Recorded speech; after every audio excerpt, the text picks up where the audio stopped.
Good afternoon.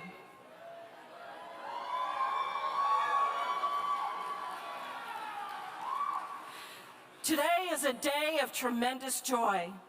Welcome, one and all, to the Seton Hall Law School 2019 commencement exercises.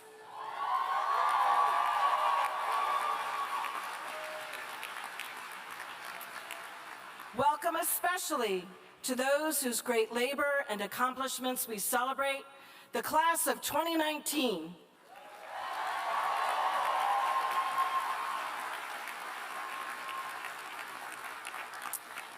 I am Kathleen Buzang, the very proud Dean of Seton Hall Law School.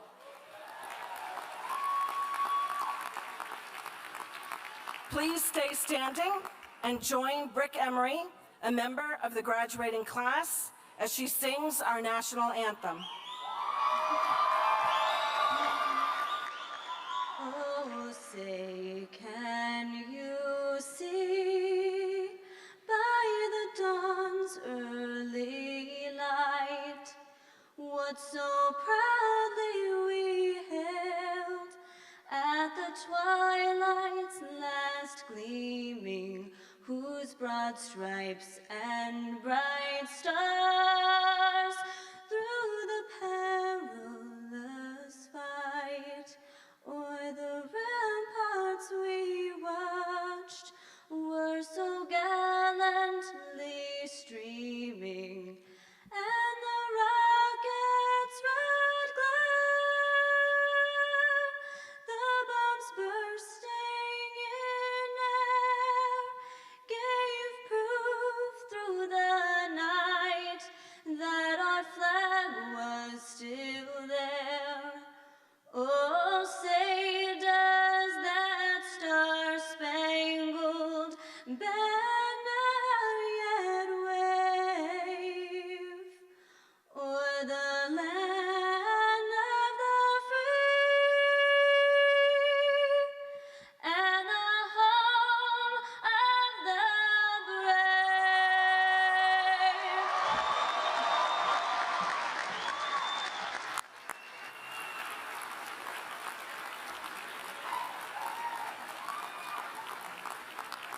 And Brooke, I understand from your sister that was dedicated to your grandmother, otherwise known as Queenie, 94 years old. We're thrilled she could be here with us today. You may be seated. And now to deliver the invocation, please join me in welcoming Father Nicholas Gingaro, the chaplain of our law school.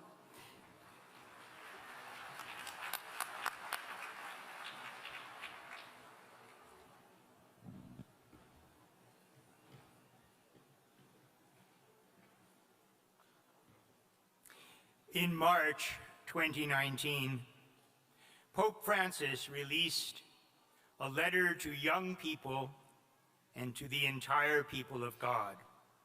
It's the culmination of the work of a synod that met in October. With the title, Christus Vivit, Christ is Alive, the exhortation speaks to young people of all faiths, or no faith at all over the world. The Pope challenges youth to self-discovery and authenticity, observing everyone is born as an original, but many people end up dying as photocopies.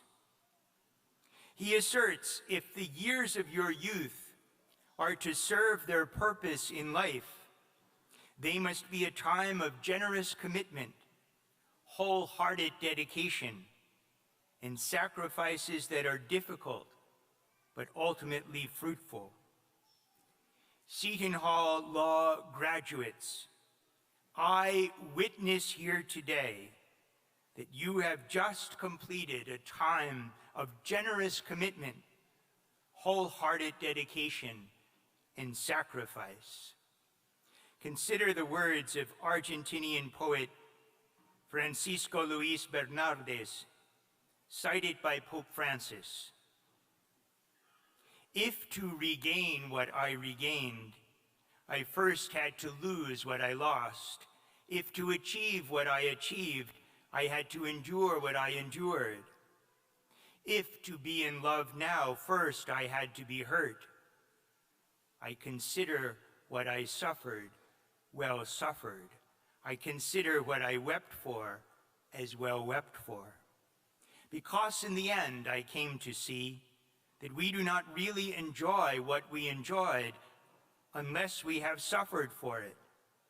For in the end I realized that the blossoms on the tree draw life from what lies buried beneath. My friends, I call upon the Lord to bless you and your sacrifice and to grant you continued success. Let us pray. Lord our God, smile upon our graduates. They have labored these many months and years so that they might be equipped to serve others. Grant them the discovery of meaning in their labors. May their lives increase in significance through the work they will do as lawyers, accompanying many at times of great vulnerability. Bless the families and friends of the graduates who have supported them in so many ways during these years of study, and let them know and believe that they are appreciated. Bless our alumni of 50 years present with us. We are grateful for their example and dedicated support. Inspire our keynote speaker and honorary degree recipient, alumnus United States Attorney Craig Carpenito. Lord, bless abundantly Seton Hall Law School and Seton Hall University in the furtherance of our mission to enlighten and educate, guided and strengthened by our Catholic heritage. Bless Interim President of Seton Hall, Dr. Mary Meehan, for the good work she has done. Assist Dean Kathleen Buzang in her administration of our law school, and the university regents and trustees and law school board of visitors in their institutional leadership. Lord, continue to enlighten our wonderful faculty. To the glory of your name, we all say, amen.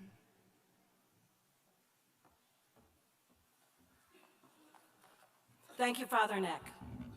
First, let me take a moment to introduce some of the special guests we have with us today, all of whom, whether directly or indirectly, have contributed to your law school experience, for which we thank them. You've already met the pastor of our entire community, Father Nicholas Gingaro. Professor of Law, many of you have had Kristen Boone for contracts, and she is also the Associate Dean for Faculty Research and Development. Professor of Law and Associate Dean for the JD and Graduate Admissions Program, Brian Shepard. Associate Dean for Academics, Kara First, class of 1999. Senior Associate Dean and your Civil Procedure teacher, Timothy Glynn. Board of Visitors member, Kevin Walsh, class of 98. One of this year's honorary degree recipients and the 2019 commencement speaker, U.S. Attorney Craig Carpenito, class of 2000. Seton Hall University interim president and the other of this year's honorary degree recipients, Dr. Mary Meehan. Interim Provost and Executive Vice President of Seton Hall University, Dr. Boroff. Chair of the Law School's Board of Visitors, Lynn Newsom, class of 1981. University Board of Regents and Law School Board of Visitors member, Kevin Marino, class of 1984. Board of Regents member, Kimberly Capadona, class of 2001. Board of Regents member, Robert Budelman. University Vice President for Administration, Dennis Garbini. University Regent Emeritus and Law School Board of Visitors Chair Emeritus, Joseph LaSala, class of 72. Board of Visitors member and ecstatic father of graduate TJ Scrivo, Thomas Scrivo, class of 89. Board of Visitors member and proud father of graduate Joe Dakotas, Joseph Dakotas, class of 94. Board of Visitors member Alf Jablonski, class of 1966. Board of Visitors member Elaine Rocha, class of 98. Board of Visitors member John Gibbons, class of 72. Ronaldo DiEugenio, BOV, and class of 1979. Senior Associate Dean, your Contracts and Employment Law Professor, Charles Sullivan. Our Grand Marshal, Professor Mark Dembo.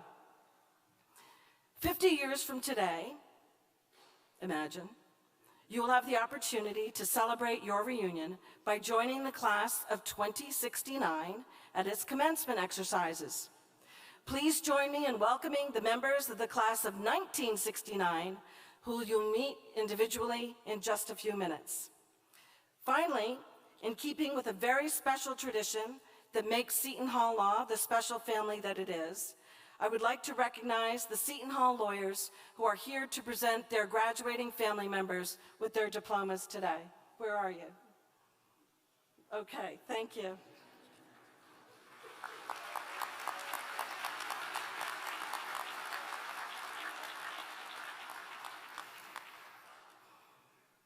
On behalf of the faculty and administration and our Seton Hall alumni, I want to begin by thanking the class of 2019 for choosing Seton Hall Law School. You have enriched us with your perspectives, you have inspired us with your passion, you have broadened our horizons with your diversity.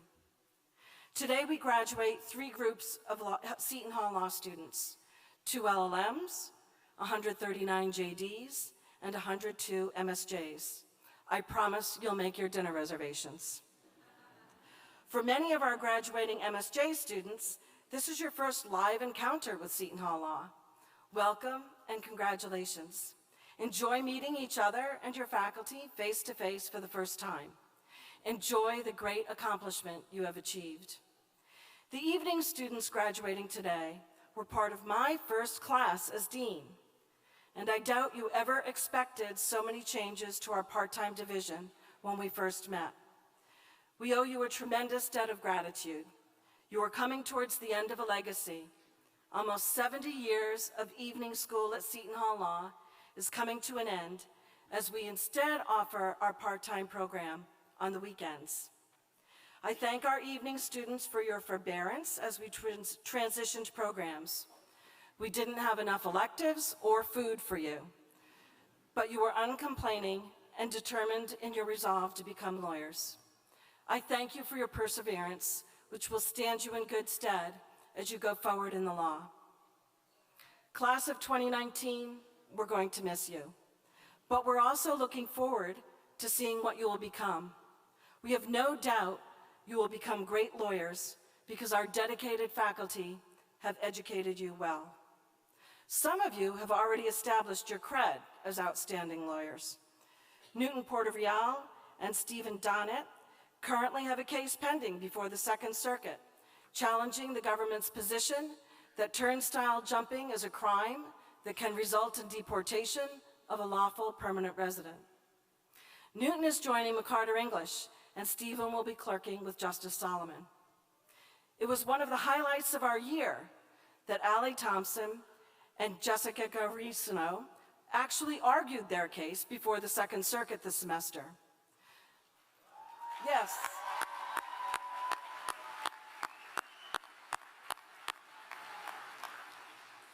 Most lawyers never have that opportunity in their entire career, much less before they've even sat for the bar exam.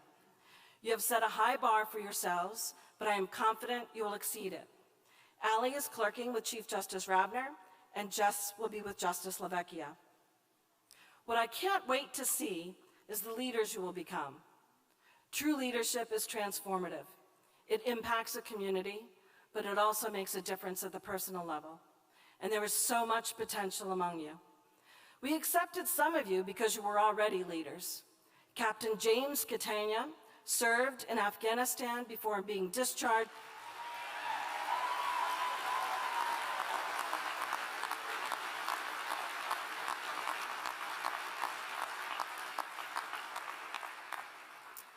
Upon coming to Seton Hall Law, he has been an amazing citizen. We've loved getting to know Jimmy and his wife, Charity, who's also a veteran, and we thank you for your committed help as we increase our veteran outreach to make them, too, future Seton Hall lawyers.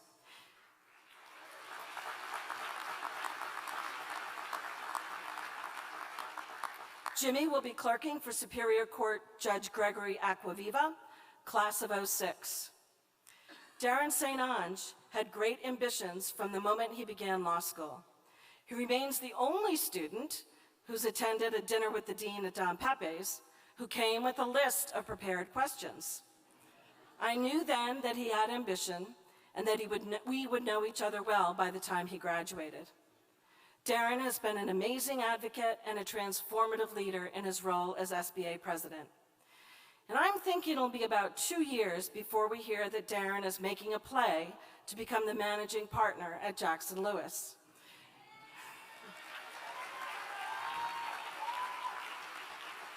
I'll just note that the current managing partner is Seton Hall Law, so watch out.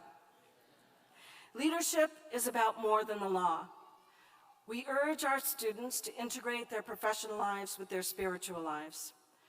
Priya Mustafa and Amaya Penze made significant contributions to our faith community during their time with us. Priya leaves behind a wholly refurbished prayer room, which was finished in time for Ramadan and exams.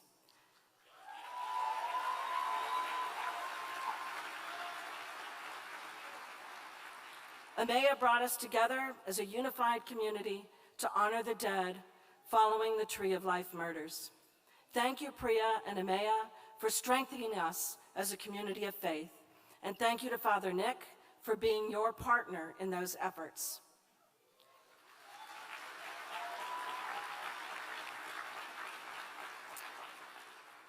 Faith is also about witness.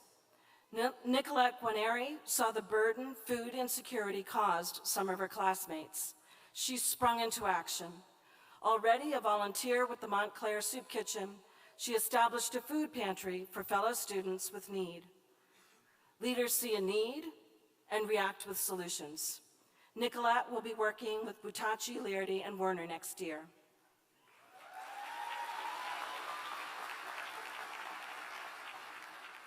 These are just a few examples of the leadership we have seen exhibited by you over the last years. The times in which we live require you to be leaders. The last 4 years have seen our nation revisit many of the profound questions that have challenged our republic since its founding. I've been so impressed with your desire to understand the hard issues we are tackling as a society.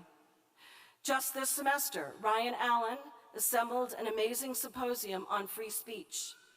The speakers Ryan invited did not shy away from any of the tough issues that our debates about free speech present.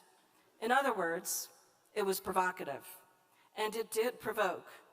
Ryan was thoughtful and gracious in his responses to attendees who had opinions that diverged from those of the speakers. Ryan proved that he is more than ready to handle clients and the big, tough issues. Ryan will be clerking for New Jersey Supreme Court Justice Ann Patterson, and she's very lucky to have him.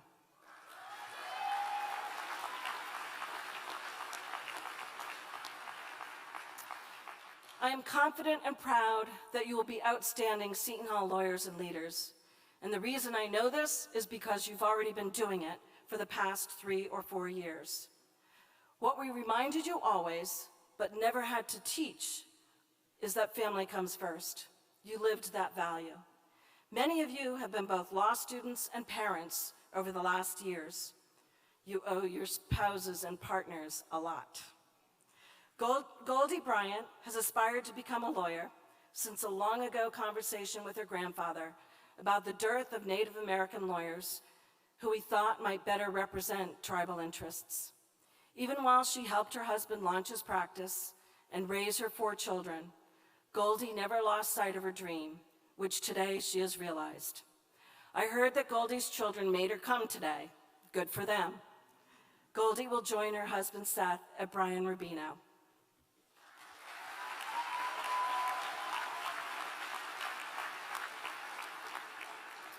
Zachary Taylor came to us as an evening student,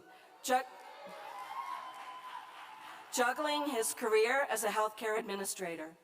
He got married his first semester with us, and then had his first child in his 3rd semester 3 weeks before exams. He nonetheless performed exceedingly well. Zach moved on to win the 2018 Gressman Moot Court competition. The Taylors bookended Zach's law school career with babies. His wife, Jessie, delivered their second child.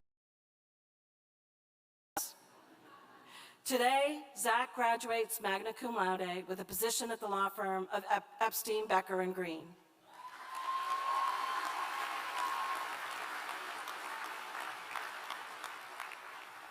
Chris Medina's Facebook page is all about his children. Your law school classmates have watched you squeeze into your life football games with your son and joined in celebrating your daughter's second birthday just a few months ago.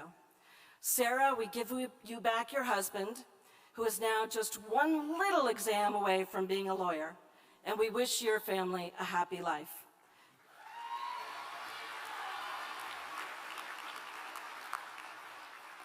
Chris will be continuing his selfless public service as a member of the Summit Police Department.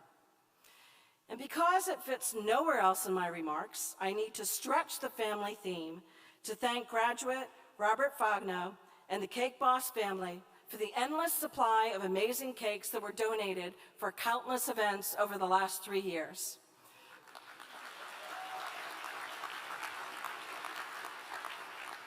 Rob, send a Seton Hall Law thank you to Buddy for us. Rob will have a new group to feed when he clerks for Hudson County Assignment Judge Peter Bariso Jr. That's the easy part of family life. Some number of you have been called upon by your families to see them through the crises that are the cycle of life. Jess Marshall has never let law school interfere with what is most important, which is her family. Jess has made it through and will be clerking for Judge Steve Taylor in the Superior Court. We welcome in particular Ashley Morgan's dad. We are thrilled to have you at our party, and we wish you Godspeed in the coming months. Some of you are missing loved ones who may not be here in person, but I know are watching over you with pride today.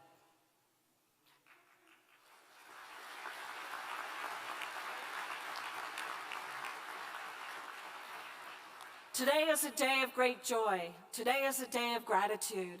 Today is a day of reflection. Live good and happy lives. Use your degree well. Be great leaders. Please stay in touch, because I really do want to see what you will accomplish over the coming decades. I won't be here then, but when you return for your 50th reunion in 2069, what the world will look like is entirely in your hands. Thank you.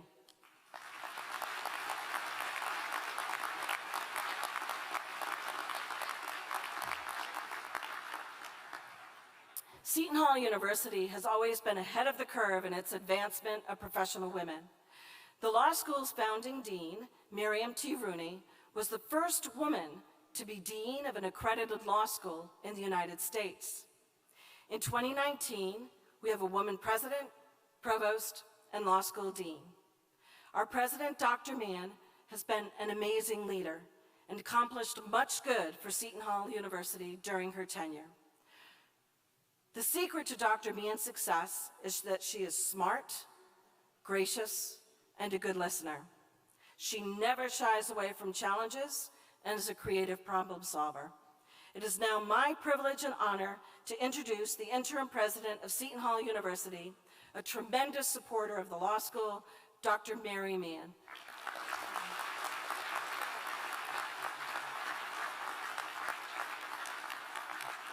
Well, thank you so much, Dean Buzang, and a warm, warm welcome from the entire Seton Hall community to our faculty and staff, parents, family members, guests, and friends, and most especially to the class of 2019.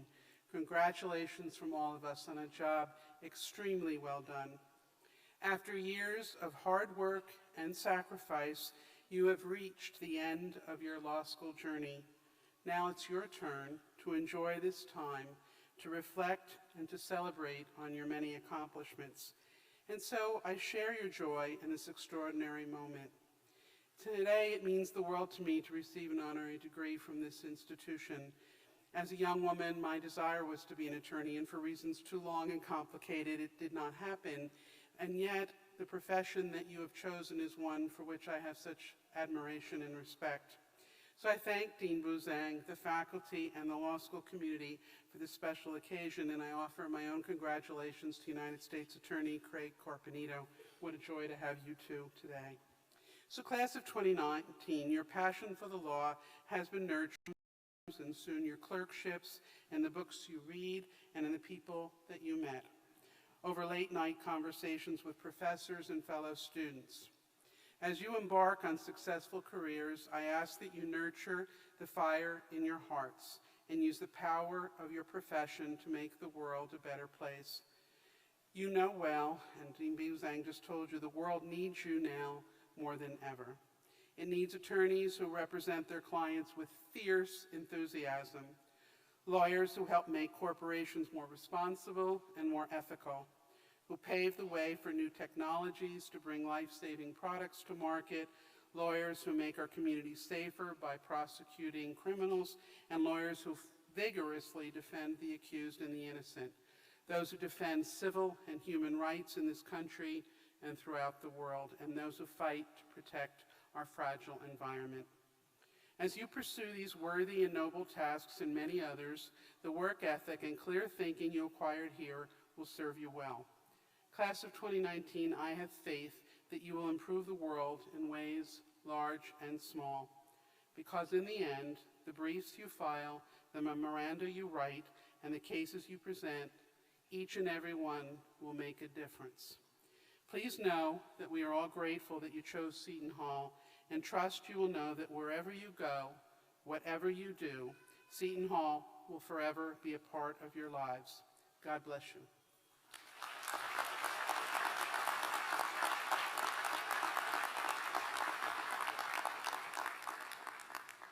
Thank you, Dr. Meehan. Seton Hall Law is blessed with alumni who give back to this law school and our students in myriad ways. Few have done more for Seton Hall Law than Lynn Newsome, a graduate of both Seton Hall University and the law school, chair of the law school's Board of Visitors, and partner at the law firm of Newsome O'Donnell. The law school honored Ms. Newsome as the 2019 Distinguished Graduate at our Alumni Gala earlier this month. I wish for you, Ms. Newsome's legacy. Highly respected as a lawyer, known throughout the state for her service to the bar, she is former president of the New Jersey Bar Association and represents New Jersey on the ABA Board of Governors. Lynn has never said no to Seton Hall Law. I am proud we call her a Seton Hall lawyer and the mother of a Seton Hall lawyer. I am grateful for her friendship. Please give Ms. Newsome a warm welcome.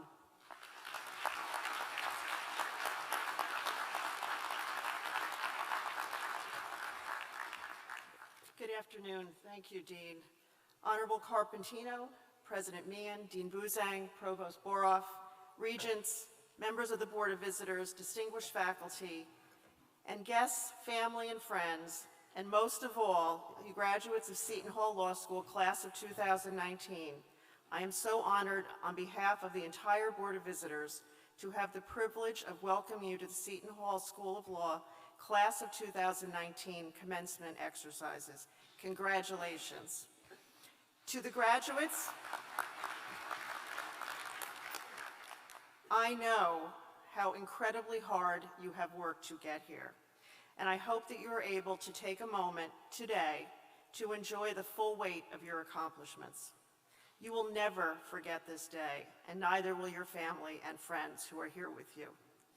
To all of the parents, spouses, partners, friends, and family members who are here, I welcome you as well, and thank you for your attendance and continued support of the graduates today, as always. On behalf of the Board of Visitors, allow me to commend Dean Buzang and all the distinguished faculty here. Thank you for your dedication to your students and for every year improving and enhancing the reputation of our beloved School of Law. Today's exercises are dedicated to Seton Hall Law School class of 1969. I have had the privilege of knowing many of the graduates from that year, those are some of whom are not with us today. They were all fine lawyers and jurists. I thank them for their significant contribution to Seton Hall and to the legal community at large. It is a day of great celebration as well as reflection as another class graduates from our law school.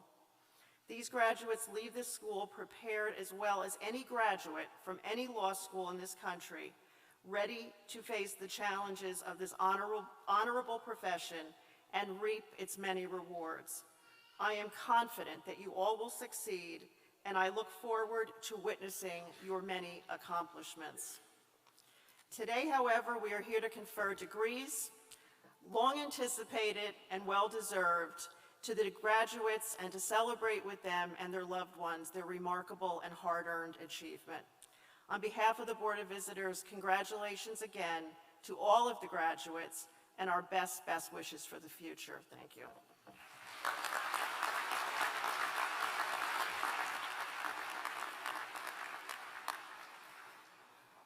I give you now your SBA president, the ever-charming Darren St. Onge, who will introduce our keynote speaker.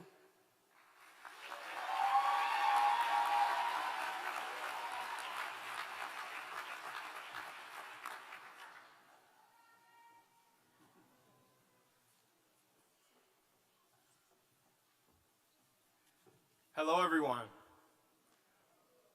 My name is Darren St. Onge, and I am so pleased to be here with you today to have the chance to introduce our 2019 honorary degree recipients, Seton Hall University's own interim president, Mary Meehan, and the United States Attorney for the District of New Jersey, Craig Carpenito, who will serve as our 2019 keynote speaker. In learning about the accomplishments of both of these honorees, I was reminded of a quote that I heard some time ago. The pessimist complains about the wind. The optimist expects it to change. The leader simply adjusts the sails. Today, we are honoring two people whose perseverance has allowed them to not only overcome personal challenges, but whose leadership has uplifted and transformed their respective environments. First, Interim President Meehan. Dr. Meehan received her bachelor's, master's, and doctorate degree from Seton Hall University and also earned a graduate degree in health policy and management from New York Medical College.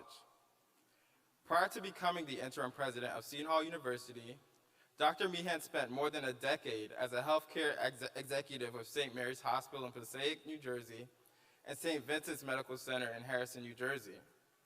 Dr. Meehan has been honored with numerous awards, including the Woman of the Year Award from Seton Hall University and the Outstanding Professional of the Year Award by the National Rehabilitation Counseling Association. Most recently, Dr. Meehan was named one of NJBiz's Best 50 Women in Business in 2019, which is a suitable honor as her leadership contributed to the university's rise in national rankings.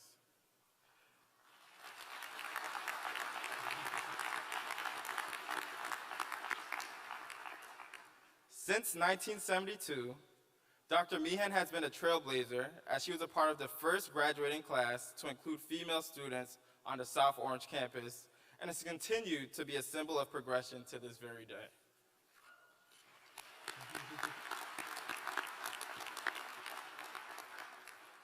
We are further privileged to welcome United States Attorney Craig Carpenito. U.S. Attorney Carpenito received his bachelor's degree from Rider University in 1996 and his Juris Doctor from our very own Seton Hall University School of Law in 2000. Prior to becoming the United States Attorney, Mr. Carpenito was the senior counsel in the United States Securities and Exchange Commission's Division of Enforcement. During his time at the SEC, Mr. Carpenito achieved great success in insider trading actions, including one against former Musicland shareholder and Cirrus Logic director Alfred Teo, and led the investigation of global advertising giant Interpublic Group of Companies, Inc. for accounting fraud, which resulted in over $500 million of restatements. After his tenure with the SEC, Mr. Carpenito worked in the Securities and Healthcare Fraud Unit at the United States Attorney's Office. In the unit, Mr. Carpenito secured the conviction of Seton Corp CEO Walter Forbes for his role in the largest accounting fraud of its time. Mr. Carpenito's work ethic allowed the office to secure a 12-year prison sentence against Forbes and then a record of $3.28 billion in restitution order. Mr. Carpenito was also previously a partner at Austin & Bird, LLP, where he was a co-chair of the firm's litigation and trial practice group and its government and internal investigations team. Now, as a United States attorney, Mr. Carpenito has implemented significant changes within the United States Attorney's Office. For starters, U.S. Attorney Carpenito restructured the office to focus on areas of criminal and civil enforcement that will pay the largest dividends towards protecting New Jersey citizens. He established 3 units in the criminal division: the opioids unit, the violent crime unit, and the cybersecurity units. He increased the number of prosecutors and paralegals in the office and implemented an e-litigation department to improve the way the office receives and processes information. Under United States Attorney Carpenito's leadership, the office has seen an increase in criminal prosecutions by 51%, and both Newark and Camden have been at their lowest crime rates in over 50 years.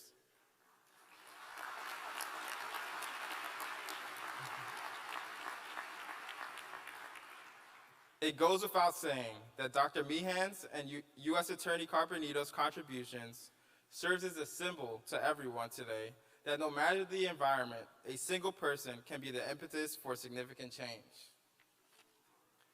Based on their dedication to being instruments of change in their respective environments, I am proud to ask Dr. Meehan and the United States Attorney Craig Carpenito to please stand for the presentation of their honorary degrees.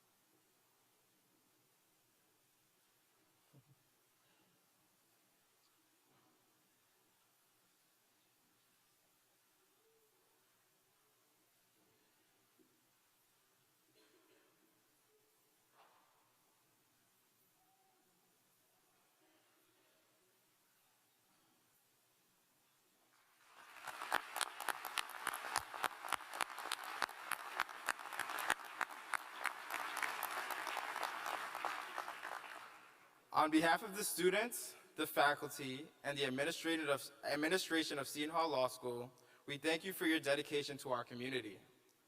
Seton Hall University's Board of Regents proudly awards you the degree of Doctors of Law honoris causa with all the rights and privileges pertaining to that degree. Congratulations, President Meehan and United States Attorney Carpenito. You are now and forever a part of the class of 2019.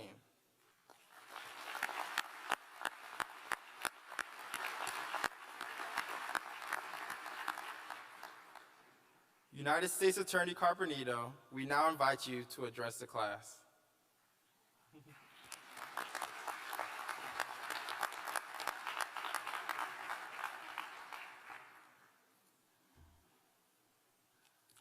It's a good thing this was in here, otherwise we were going to have some ride. Good evening, Dean Buzang, President Meehan, members of the Seton Hall Board of Regents, members of the faculty, parents, and especially the graduates. I want to thank you all for this honor. 19 years ago, I sat in your seats, a young graduate about to embark upon an incredible journey that I could not have possibly foreseen. I stand before you today, the United States Attorney for the District of New Jersey. I assure you that on June 2nd, 2000, that was not conceivable to anybody at the graduation. Indeed, I would guarantee if you polled our class on graduation day as to who was going to be the 2019 commencement speaker, I wouldn't have cracked the top 25. But I'm here to tell you one simple message, and I've learned it on my own along this journey. If I'm anything, I'm the symbol to all of you that anything is possible. Your potential in this world as graduates of this great institution is limited only by 2 things: how hard you're willing to work and your resilience. My journey from the first college graduate in my family to your United States Attorney was not a typical one. But it also was not as difficult as the path I have come to know many of my colleagues, associates, and many of you have navigated into the law either. I'm the middle son of a middle-class couple, Big Al and Marion. They grew up in Bay Ridge, Brooklyn, in a stereotypical Italian family at that time. Both of my grandfathers were longshoremen and worked the docks, but they were two very different men.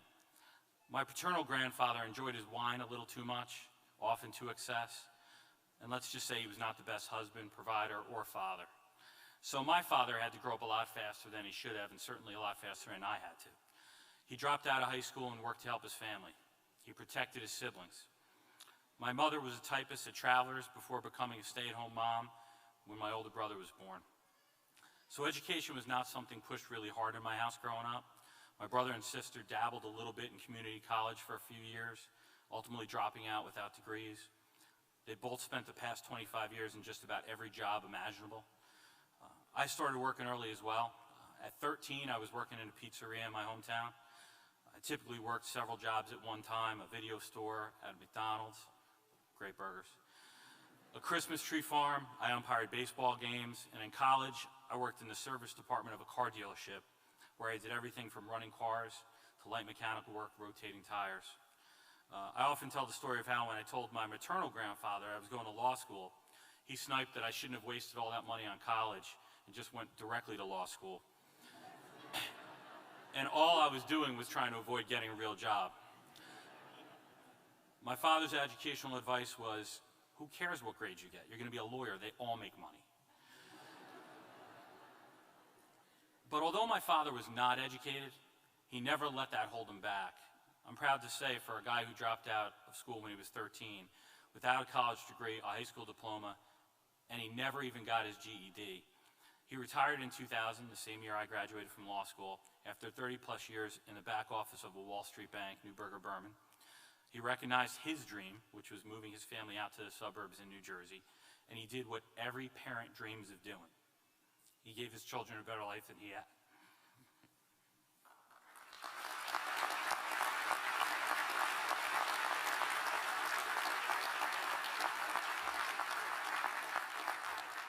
My AUSAs are used to this. I cry in just about every speech. It's my move. So one of the things that I thought was beautiful about Seton Hall Law School is the more people I've met throughout the years, graduates, current students, it's reinforced how special the institution is, because what I've seen is the school provides opportunities for people with similar backgrounds to mine, my father's, and even far humbler beginnings than that, to reach above their family station in life. Indeed, it's the core, I think, of what brings these alumni together. I'm going to tell you a little bit about my journey because I think there are some valuable lessons in it for you guys to hear. When I arrived at Seton Hall Law in August 1997, I was intimidated. I was not a natural student. This didn't come easy to me at all. I walked into Seton Hall scared and feeling like I did not belong. I felt out of my league. I didn't have a glowing academic resume. I was a mediocre student at best in high school and college. I didn't really know how to study at all. I was an effort guy at best, and that often took me longer to get things than it appeared my peers were getting them. Things were no different my first semester of 1L. Some courses came easier than others. I loved crim law and constitutional law. I dreaded property. And to make it worse, my friends in law school, turns out, were all the people that were at the top of our class, including the eventual #1 ranked student, Merrick Holloway. They were all getting federal clerkships on the circuit and in the district courts, some on the New Jersey Supreme Court, jobs at premier law firms in New York like Fried Frank, Simpson Thacher, Hale and Dorr, and Seton Hall was a little different, 19 years ago, and certainly a lot different when a lot of you folks attended. It was not a common thing for us to get jobs in the New York market back then. All I wanted to do was work at the United States Securities and Exchange Commission. That was my dream. See, I had taken a year off between college and law school, wanted to make a couple bucks, put something away, and I worked at the compliance department at a Wall Street firm, and I absolutely loved it. I wanted to do legal work in the securities industry. The regulatory schema of the financial markets completely fascinated me. everything about how it was born out of the 1929 market crash, how it was strong enough to bring integrity back to the markets by restoring investor confidence after such a catastrophic time in our country's history. I read the book Den of Thieves about the financial scandals of the 1990s involving Michael Milken, Ivan Boesky, Dennis Levine.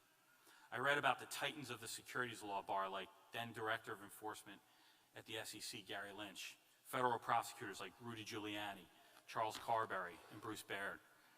I read about legendary defense attorneys like Edward Bennett Williams and Stephen Kaufman. My obsession just continually grew. I was fascinated by the work, I loved the complexities of the securities laws, and I was enamored by the idea of prosecuting them. I wanted to be a regulator. I wanted to one day advise those big bulge bracket financial institutions. I wanted to try those cases in federal court. That was it. I had figured it out. I was going to get a job at the SEC. That was my future. I would follow in the footsteps of attorneys like Larry Ellison and Ike Sorkin. I would serve my country by protecting the investing public as an enforcement attorney. If I was lucky, one day I would be an assistant United States attorney and prosecute those cases criminally. But I certainly had a plan, right? For me, it was going to be that easy. So I went about looking for advice on how to accomplish my dream.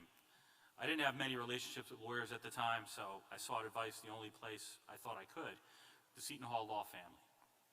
I went to go see my criminal law professor, Kip Cornwell.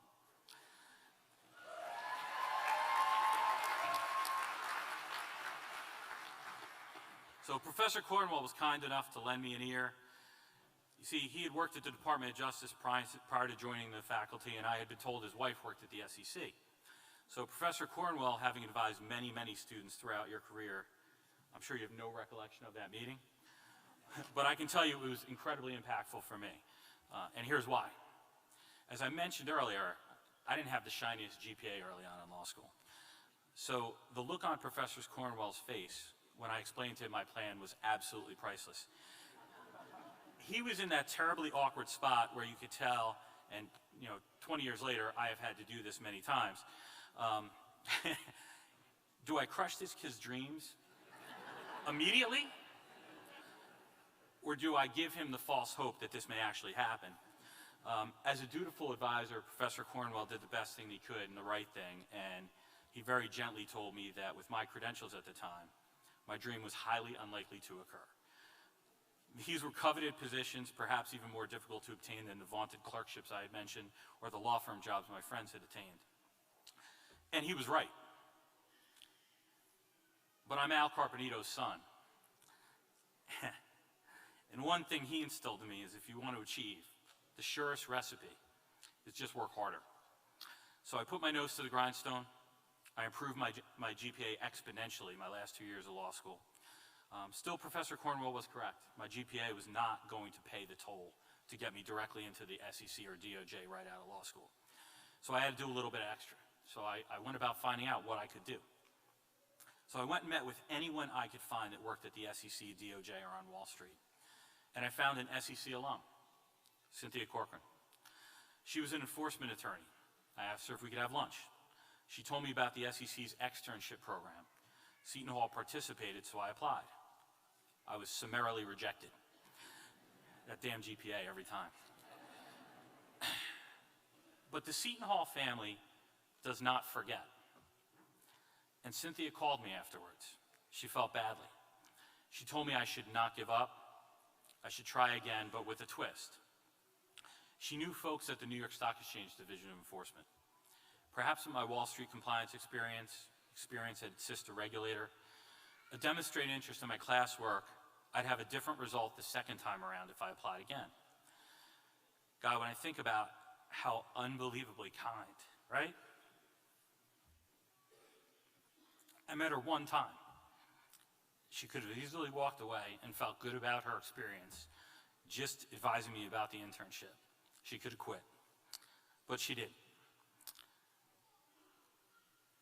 She knew how badly I wanted that job, so she decided to make the extra effort to do the research and think about things and contact me.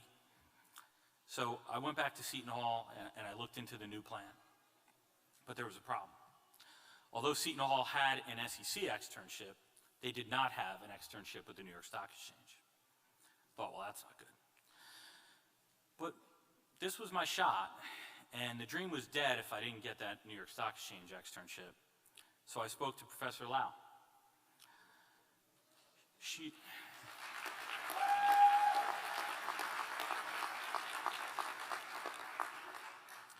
agreed to help me establish the externship from scratch. She also agreed to be my academic advisor. She did not have to put any of that work in. She didn't have to do any of it. But that's who Professor Lau is.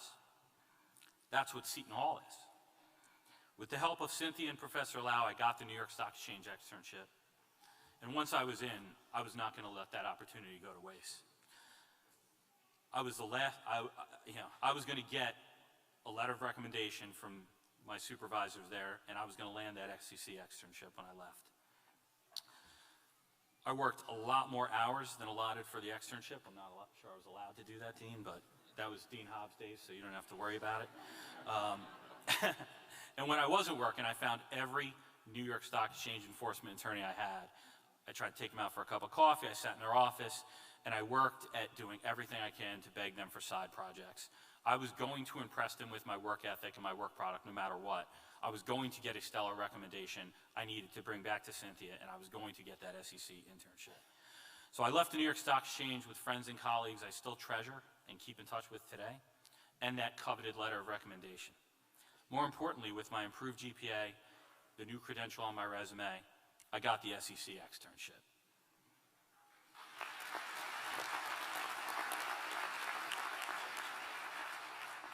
Let me tell you something, if the New York Stock Exchange attorneys thought they had to throw me out of the building at the end of the day every day, it was nothing compared to what I did at the SEC. I worked hour after hour after hour. I hungrily chased every available assignment. I provided my work product early and made sure it was spotless. Then the time came for the true test, interviews for the SEC full-time position upon graduation.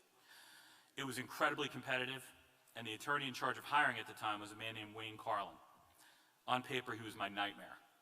You could not find a more different person than me if you tried. Wayne attended Harvard for both undergrad and law school. He graduated with honors and was the editor of Harvard Law Review. Before the SEC, he was an associate at the legendary law firm Wachtell Lipton and the head of regulatory affairs at a prestigious white shoe investment firm, Lazard Fairs. He was about to become the head of the entire Northeast region for the SEC.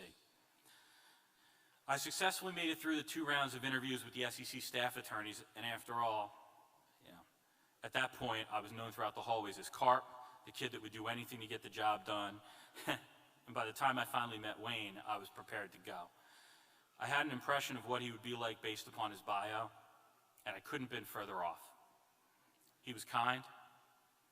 He told me right out of the gates that he was shocked when he looked at my grades given the work product others had shown him, and he told me to relax.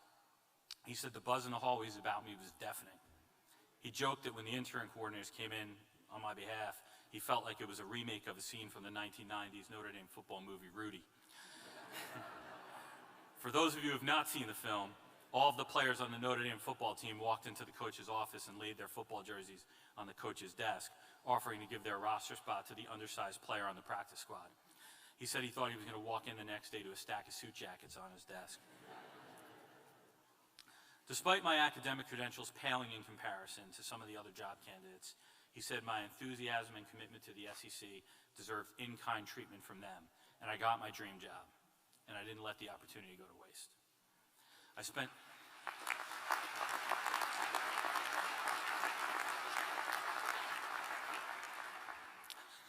the next 3 years of my life getting into the office before everyone, shutting off the lights on my way out the door every night. I took a heavy caseload.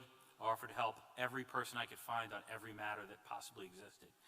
And Seton Hall turned up to be there for me again, in the form of alumni Paul Giese. He gave me my first trial opportunity, way before any of my other incoming classmates got theirs. Unfortunately, the case settled close to trial, but it was a phenomenal experience. I first chaired my first depositions. I argued my first motions in federal court. It was surreal.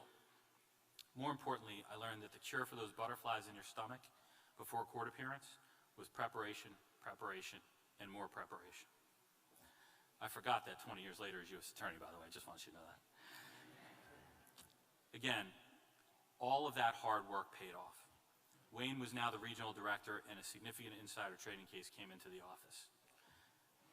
As Wayne, a New Jersey resident, would write in a letter to the President of the United States 17 years later, endorsing me to be his U.S. attorney. Although I did not have the most glittery resume among the incoming lawyers, I very quickly caught his attention because I balanced the recognition that I had a lot to learn with the drive and determination to get involved in as many cases as possible. I always took on available work and was always there to take more responsibility. I had confidence, but I was humble about my abilities at that stage in my career. So Wayne staffed me on that case with him because he knew I'd be there. He knew I was reliable. He knew he would enjoy working with me. Those are the attributes that are going to make you successful in your career. At this point, you're probably thinking, when is this guy going to stop patting himself on the back? I get it. But there's a point to the story. There's a lesson in it. I came to work every day and treated every person, every matter, like it was the most important one I had ever seen in my life. I showed up early even when I didn't have to. The result? A case that would lead to a referral to the United States Attorney's Office for the District of New Jersey. A case that resulted in a phone call from a man I had never met before in my life, but was dying to meet, a then 41-year-old Seton Hall alum, United States Attorney Christopher J. Christie. A man that would significantly impact the rest of my life. Then U.S. Attorney Christie called to ask whether I would be interested in working for him. He was starting a securities fraud unit in response to the accounting fraud scandals that were sweeping the nation at the time, Enron, WorldCom, and Sendit, which his office happened to be handling.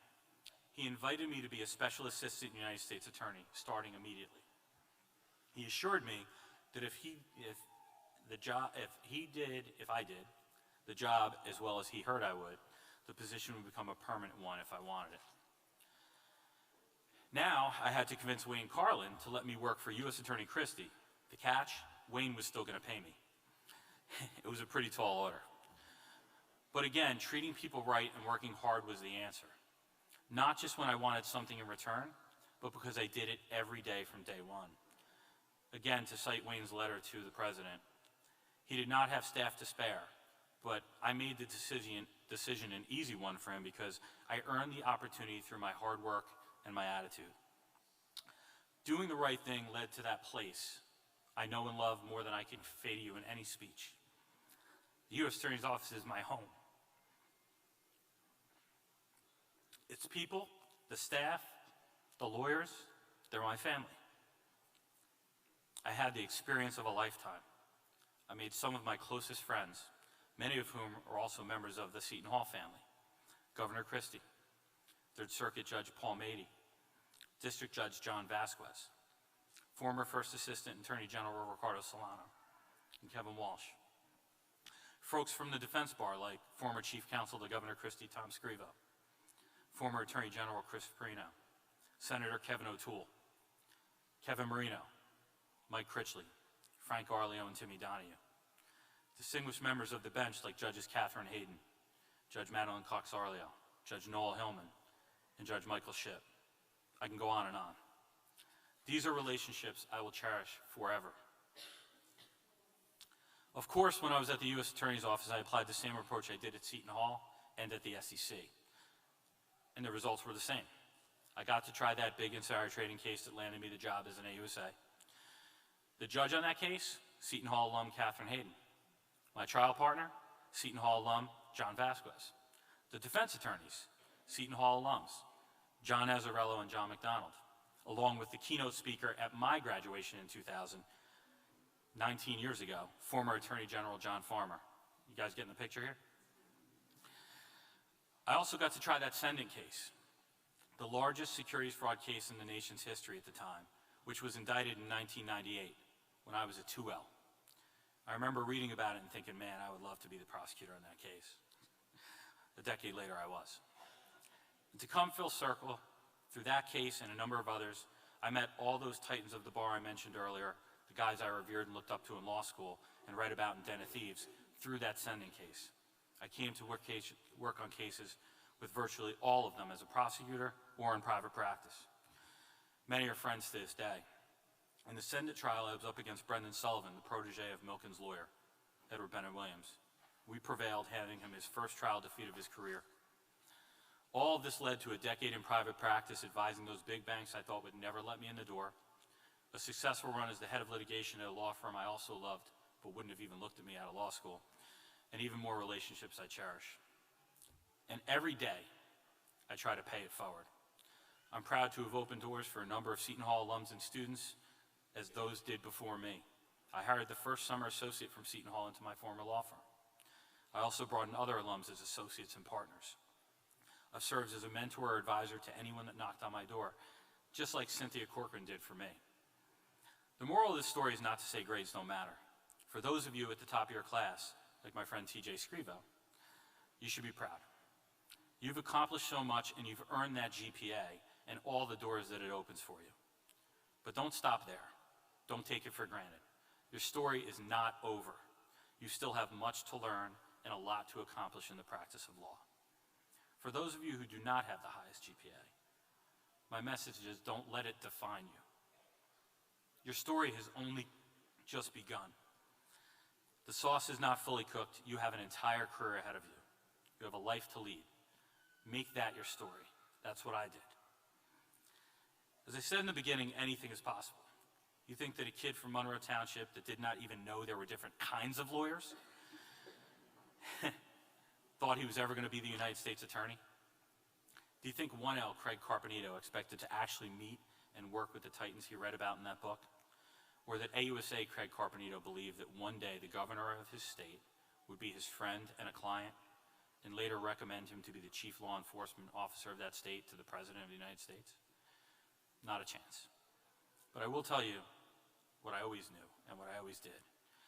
And it's an important piece of advice that I hope you take away from this. Always work hard. Always treat people well. And never quit when there's an obstacle in your way. I've been blessed to be a member of many families, my nuclear family, my SEC family, my U.S. attorney family. But you can probably gather from what I've already said, none bigger and more important in my life than the Seton Hall Law family. We've been there for each other throughout our careers and in our personal lives. Now it's your turn. As you can see from my story, Seton Hall has treated me incredibly well. The alums, the faculty, the staff, they rallied to support me whenever I needed it. My friends and colleagues from my generation have provided crucial support. That's what Seton Hall Law does.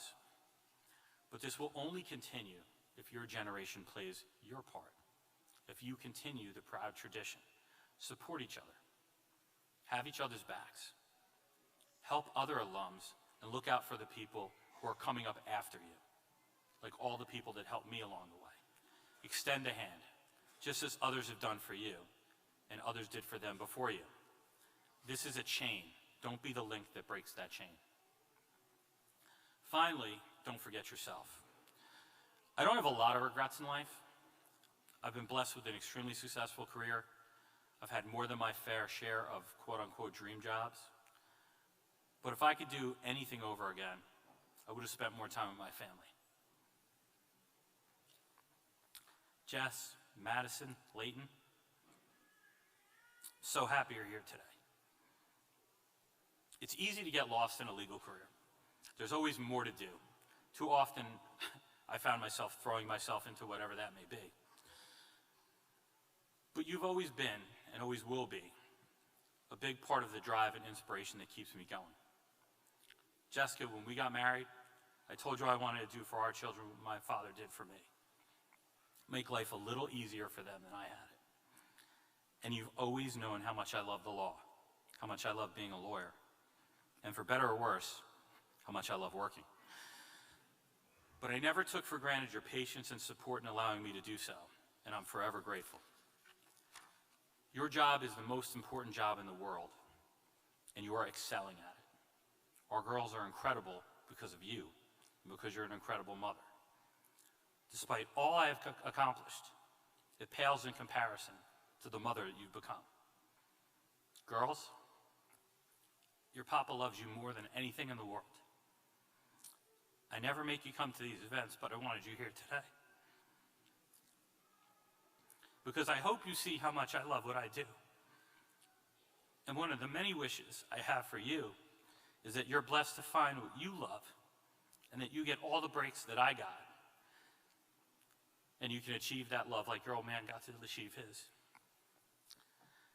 To the graduates, welcome to our family. You're about to embark upon an epic journey. I hope that it turns into the love affair that it has for me. I wish you all the success and happiness that you so righteously deserve. And just remember, when you trip and fall, when there is an obstacle in your way, keep going. And when in doubt, just keep being you. Work hard, be good to each other. Remember that history tends to repeat itself. What has made you successful thus far, what brought you here today, that's what's going to bring you what you want tomorrow.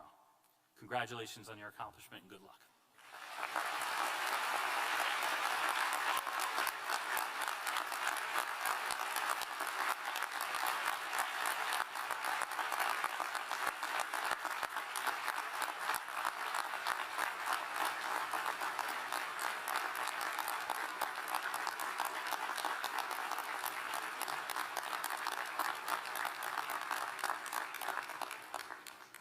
I'm verklempt. So, this is a different generation of Saturday Night Live. Everybody over 60 gets it. Thank you, Craig. Craig is a Seton Hall lawyer, and I do want to note the many Seton Hall, and now it's mostly Seton Hall, U.S. attorneys, assistant U.S. attorneys who are with us today. So thank you very much. So, the best is yet to come. Omar Debs has been selected by his classmates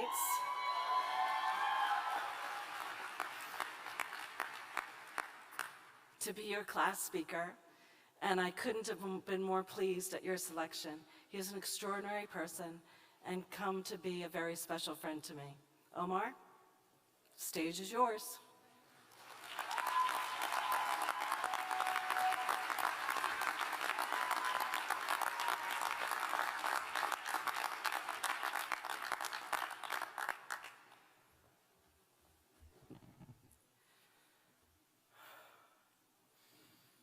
Seton Hall Law Class of 2019, we finally made it. Congratulations to all of you for getting through this incredible challenge. Each of us had to sacrifice so much to get to this day, and every time we thought we had sacrificed enough, we had to dig a little deeper and give a little more. We had to give up time with our families, our friends, our partners, and yes, even our pets.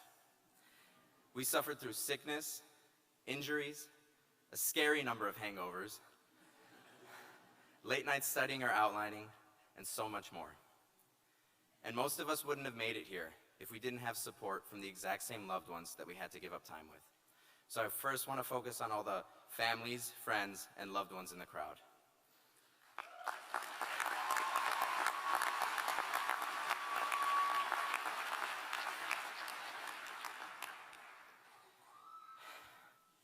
We thank you, and we apologize. Thank you for being there, even when we couldn't be there for you. Thank you for understanding that we didn't want to miss a holiday dinner, but law school demanded it. Thank you for sending care packages, letting us do laundry at your house, or giving us a place to stay on spring break. It may not have always been clear to you, but we were struggling, and your support helped get us through. Sorry for not calling or texting as much. Sorry for the times our anxiety or depression made us push you away. Thank you for never letting us push you away for too long. I hope today you can see that what we went through and what we put you through was worth it. It was worth it because our lives have changed forever, and doors we didn't know about are now open. Many of us came to law school in part to support you, to help you retire, or to help you pay your bills. Sometimes we may have seemed selfish, or distant, or disinterested, but really you were on our minds all the time. You were driving us to reach higher and strive for more, and we will always be grateful for that. I know I can speak for every graduate in this room when I say we thank you and we love you for everything you have done for us. Please join me in giving them a round of applause.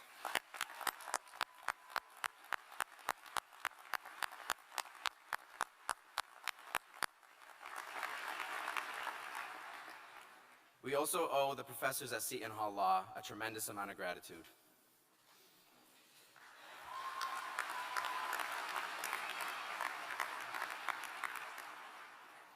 We thank you for everything you had to do for us, but we thank you even more for all the things you didn't have to do. Whether it be extending your office hours, calling us the night before an exam to answer a question, or just being there anytime we had personal struggles. We wouldn't have made it here without you. Thank you.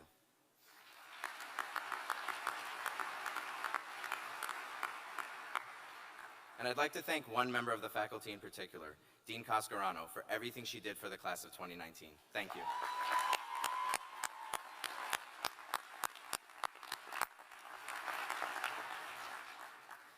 We also wouldn't have made it here without the friendship and support from all the graduates in this room.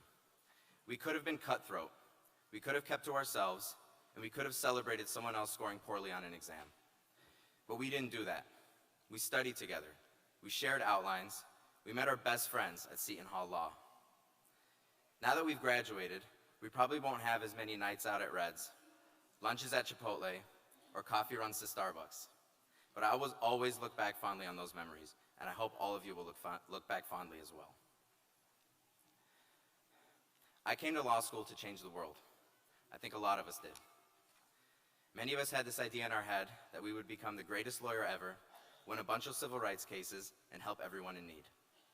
Then there are those of us in the room who came to law school on a whim, to make a lot of money or for any other reason. Some of us have stayed true to our original reason for coming to law school, while some of us have changed our minds. I did. I struggled with it at first. I felt guilty that I wasn't going directly into public interest after graduation.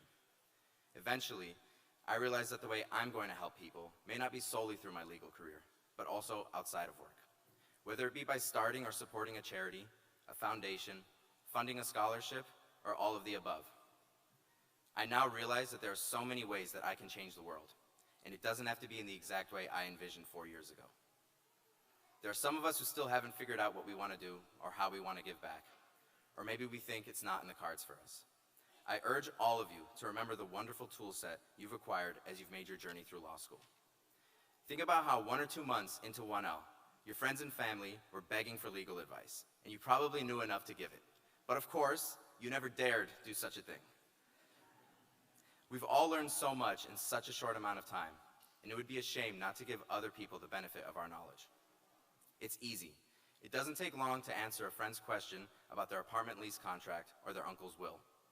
We've earned our JDs and will soon take and pass the bar and earn the right to practice law. With that comes the obligation to help others that need it.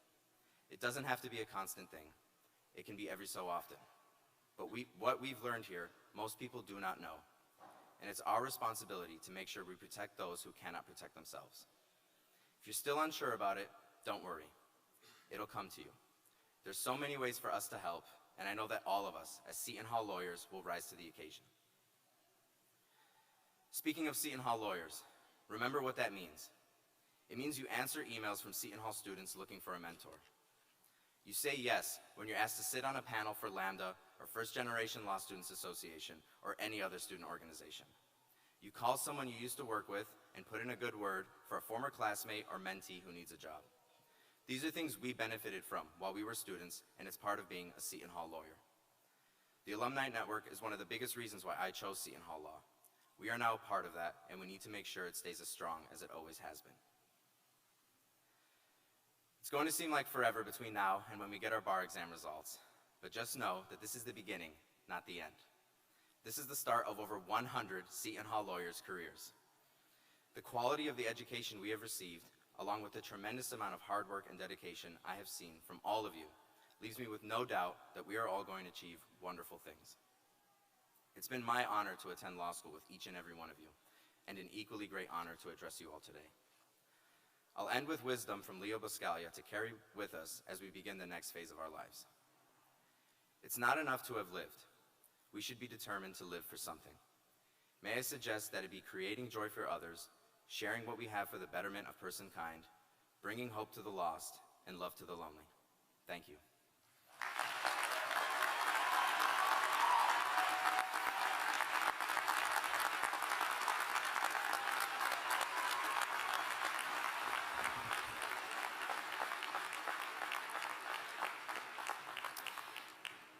So I walked over here earlier with Omar, and I was complaining about my little brother, who's like 40-something, so. And he said, oh my God, I hope now that I have a law degree, my family stops treating me like the little brother. So Omar's off to Debevoise, so maybe he doesn't need to be treated like the little brother anymore. As I mentioned earlier, the law school started the tradition 15 years ago of inviting the 50th reunion class to our commencement exercises. Members of the class of 1969 join us today on stage and reflect fondly on the day they sat where you do now. So before recognizing today's graduates, please first join me in welcoming back the class of '69 and their families. Please rise.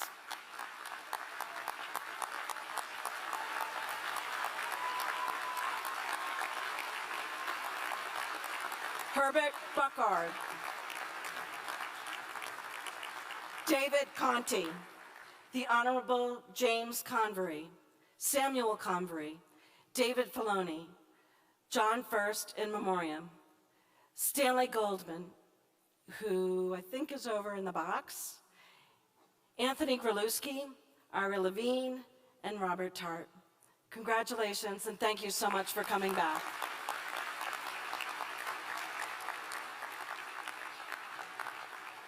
Guess what? It's time.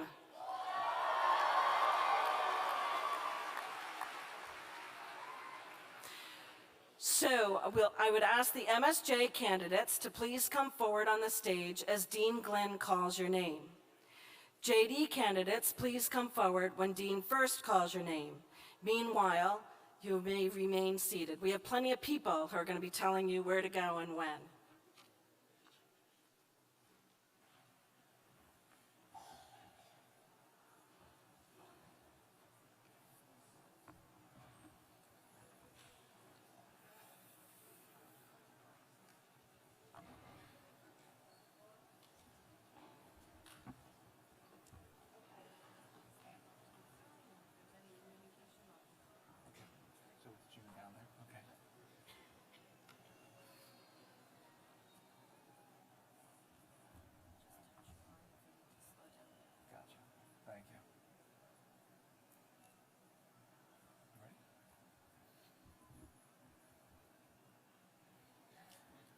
Will the MSJ candidates please come forward on the stage as your names are called?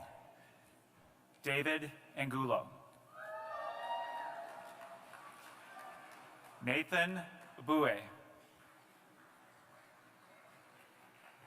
Nicole Barber.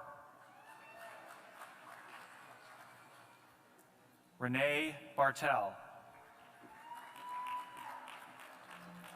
Susan Bethay. Chelsea Ray Bedos. Eleanor Lorraine Boutte. Cornell Biggs, Jr. Melissa Jo Brinkmeyer. Kimone Brown.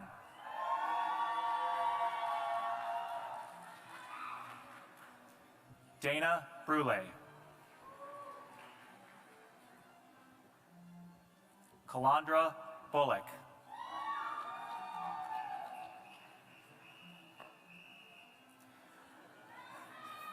Masha Chestuin. Brianne A. Clark.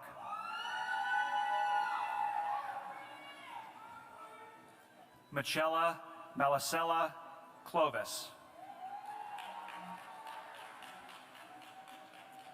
Tamara Coleman.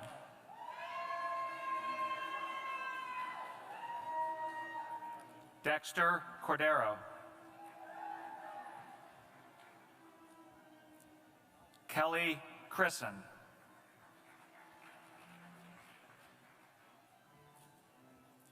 Willie Cummings.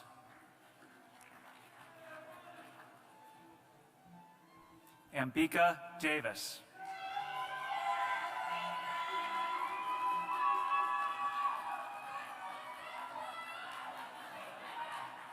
Bruce L. Erickson.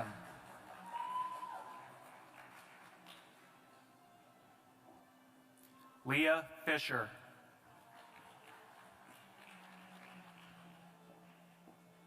Leanne Fry.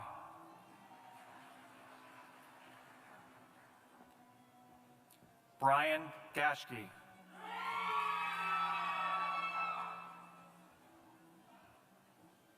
Callie Gotro. Graduating with distinction. Kevin Gillespie. Graduating with distinction.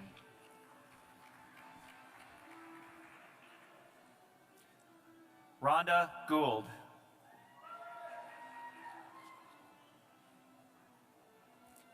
Ellen Goritsky. Dawn Harley.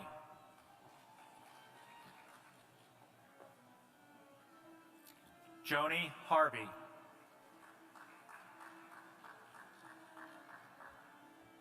Marika Hink.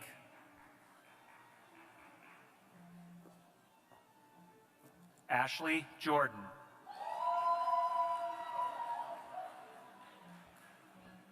Heather Katz.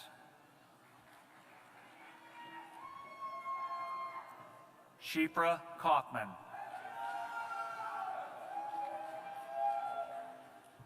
Allison Page Kelly.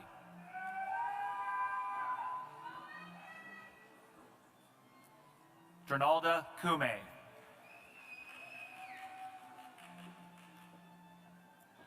Isela Lopez.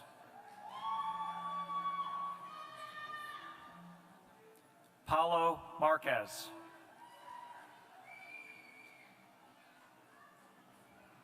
Jennifer R. McMonaman.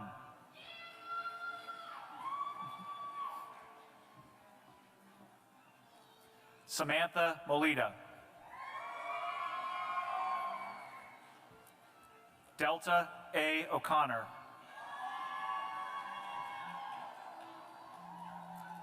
Jean Marie O'Donnell.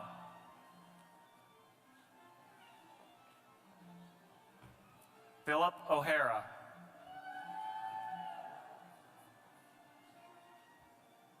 Kara Parks.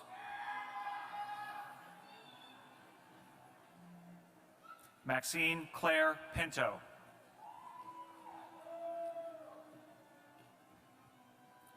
Jill Marie Ravelli.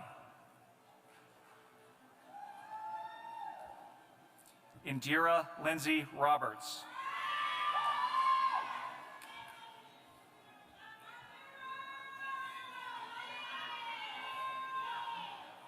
Jarrell Smith.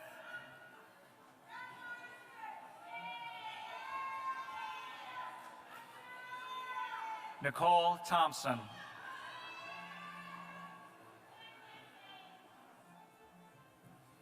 And Augustina Walalukic.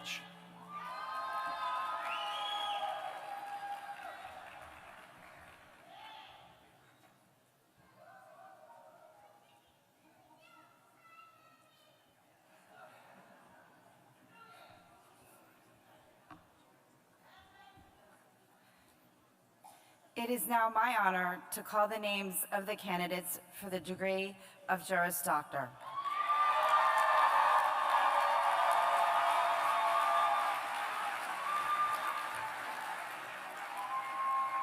All the graduates who are ranked in the top 10% of the entire graduating class will be inducted to the Order of the Coif. This distinction, along with Latin honors, concentrations, and joint degrees, will be acknowledged after your names are read. Will the JD candidates please come forward onto the stage as your names are called? Ahmad Aburas.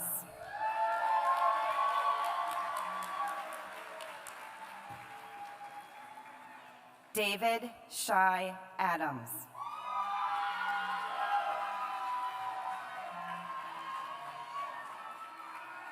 Ryan Peter Allen.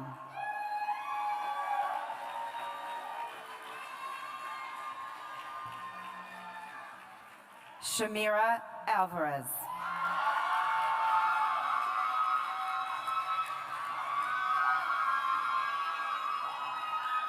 Jake Antanasio.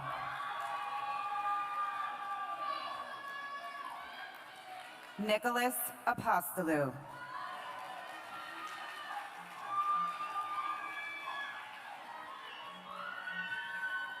William Henry Bettinelli.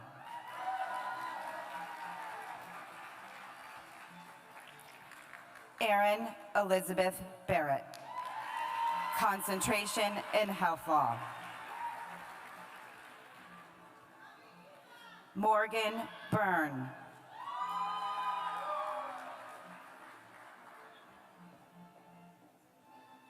Alexander Thomas Bennett.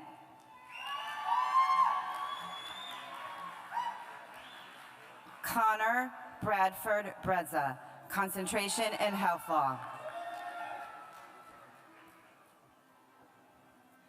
Sarah Lauren Berguglio.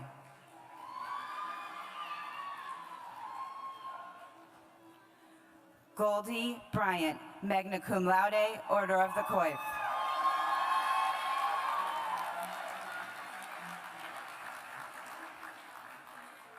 Jennifer Ann Caccioli.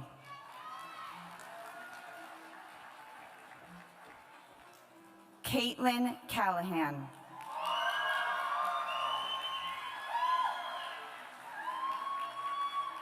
April Campos.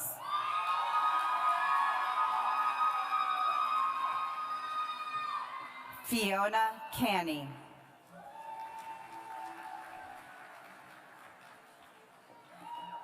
Daniela Caro Esposito, cum laude, concentration in health law and intellectual property law.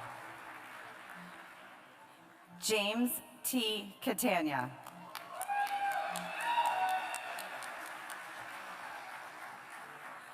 Tammy Chung. Joseph R. Sarasa, concentration in entertainment and new media law. Joshua Curtis Clark.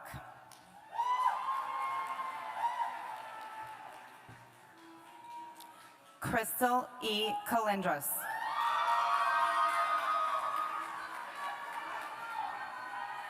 Angela Marie Cooper, concentration in privacy and security law. Sandy Marks de Sosa, cum laude.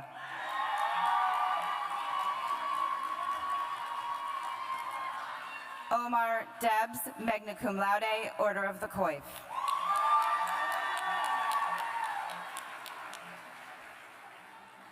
Joseph Michael Dakotas, accompanied by his father, class of 1994, Joseph Dakotas.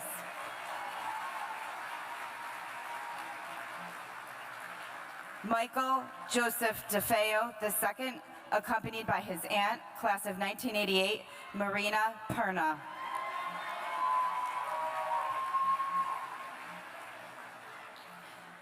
Nicholas Theodore Delaney, magna cum laude, Order of the Coif.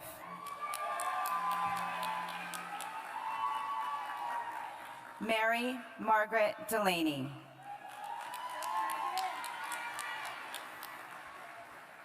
Andreas Antanasio Diakos.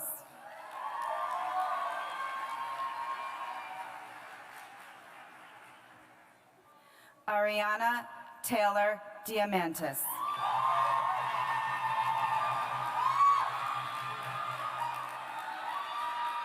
Stephen Richardson Donnet, cum laude.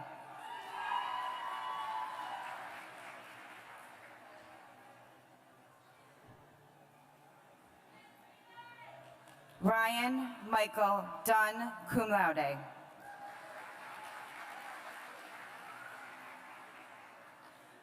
Morgan Holly Durr, cum laude.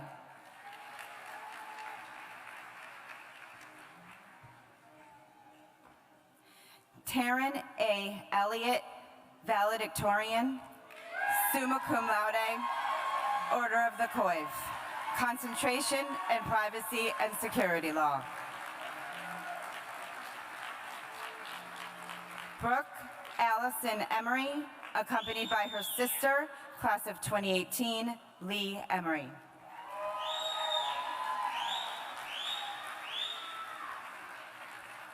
Kieran Thomas Enzer.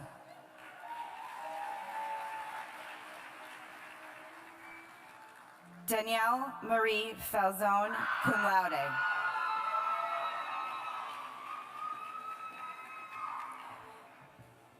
Nicolette Ann Feta, magna cum laude, Order of the Coif. Robert Fogno.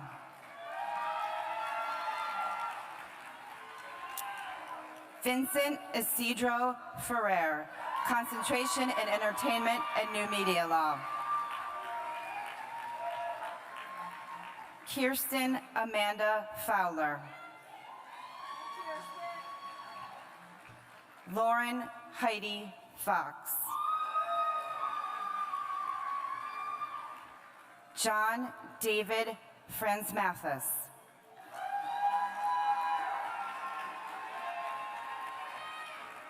James Garrick. John Paul Gonsalves.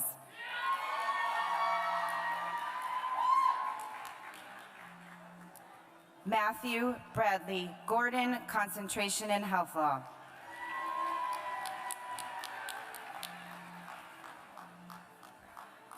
Brian Raymond Griffin, accompanied by his father, class of 1983, Robert Griffin.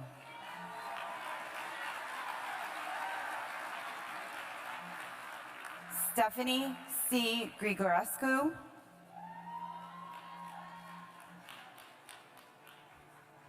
Nicolette Amanda Garnieri, concentration in health law with compliance.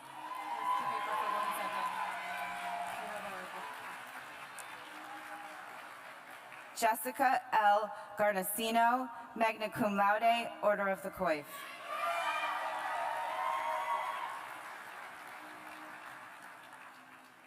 Joseph Hajar, concentration in intellectual property.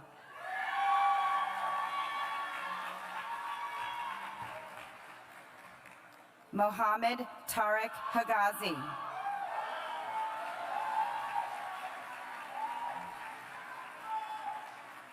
Jacqueline Higarella.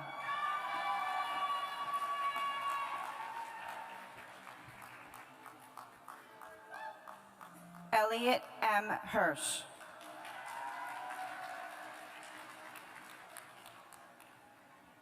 Mushu Huang.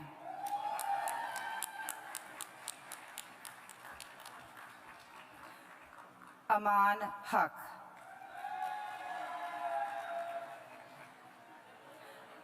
Alexa Suzanne Iannelli.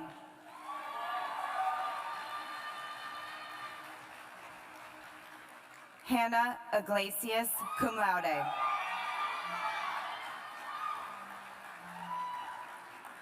Connor Samuel Jackson, concentration in technology law and business.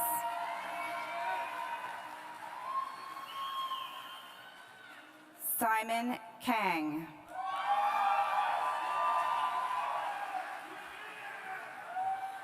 Manpreet Kaur, concentration in health law.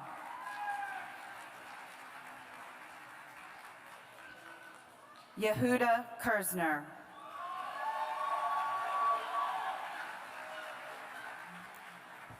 Henry Sherwood Klimowitz, cum laude.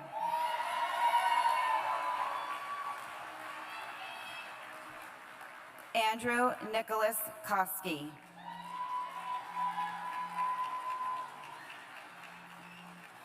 Laura Michelle Kozel, concentration in entertainment and new media law. Dana Kutzleb, cum laude.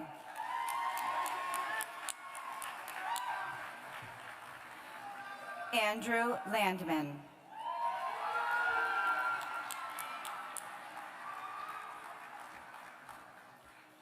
Brian P. Lanyon.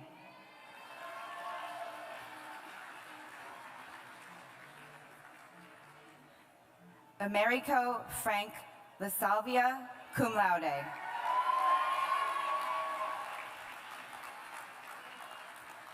Joshua P. Law.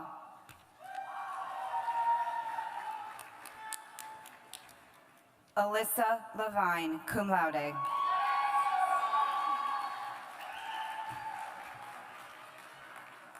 Brett Lubell.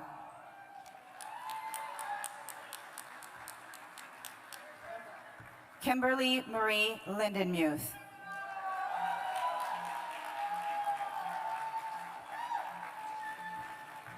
Melanie Marina Lupsa. Kyle Johnson Madley.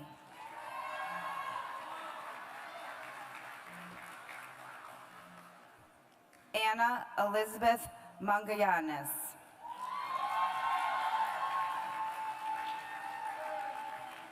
Rebecca Leanna Maoriello.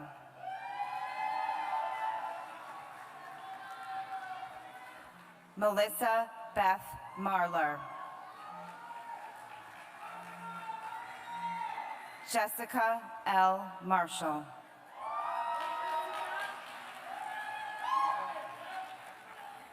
Lauren Ashley Martinez, magna cum laude, Order of the Coif. Patrick Ryan McAvady.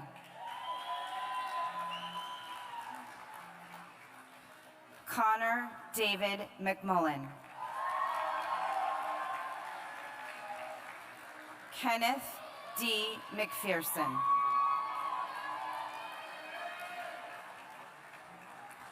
Claire Alyssa McSherry.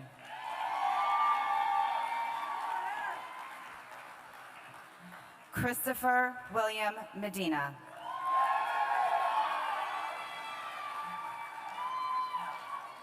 Ahmed Metwali.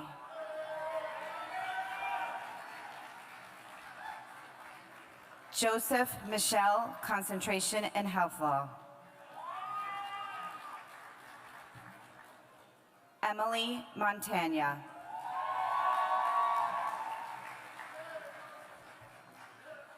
Jennifer Page Montan, magna cum laude, Order of the Coif.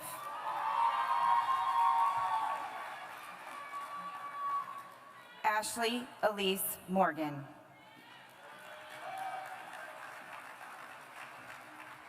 Michael S. Morgan, magna cum laude, Order of the Coif.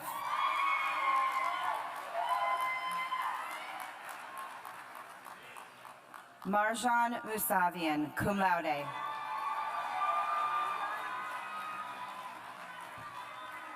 Christopher Markovic.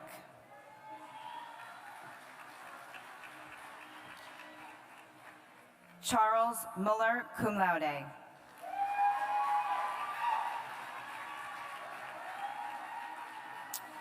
Brian Charles Muncy, cum laude, accompanied by his sister, class of 2013, Amanda Muncy.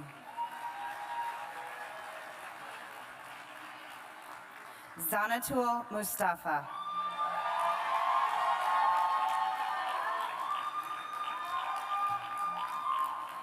Timothy Joseph Nichols, salutatorian, magna cum laude, Order of the Coif.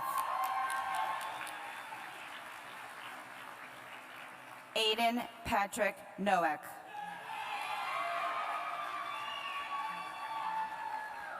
Caitlin Amy Parker, magna cum laude, Order of the Coif. William J. Pasquale IV, accompanied by his father, class of 1989, William J. Pasquale III.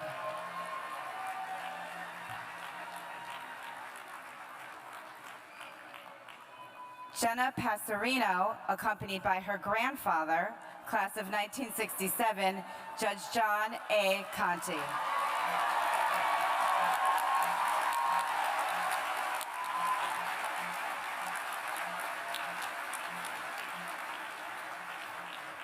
Timothy Paulson, cum laude.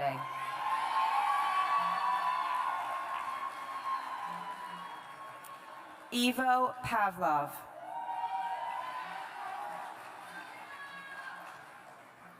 Amaya Pense, graduating with a Doctor of Law and a Master's of Arts in Diplomacy and International Relations.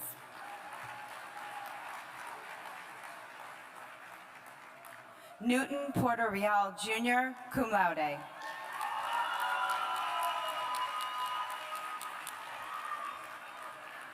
Andrew Charles Punzo, magna cum laude, Order of the Coif.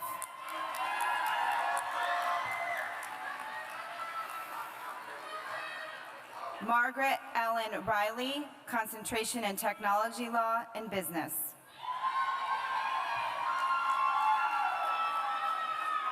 Sean Patrick Rowe, accompanied by his father, class of 1980, Kevin G. Rowe.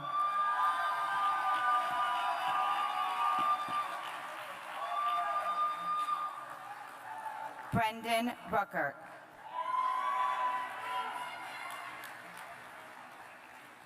Anthony Edward Russo.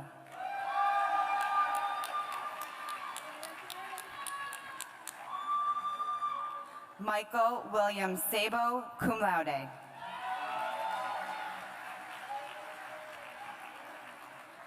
Conwal Sajad.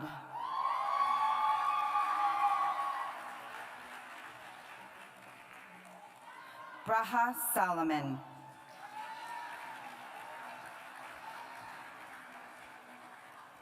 Melissa Santos.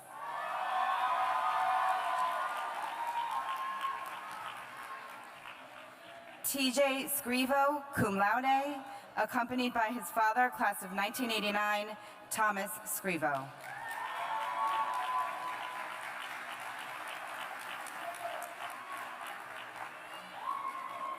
Thomas Kevin Shinosky.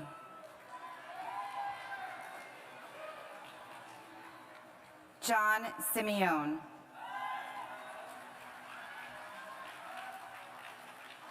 Darren Smarsky.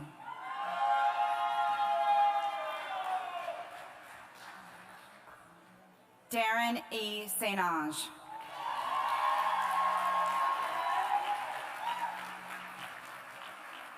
Rebecca Rose Starner.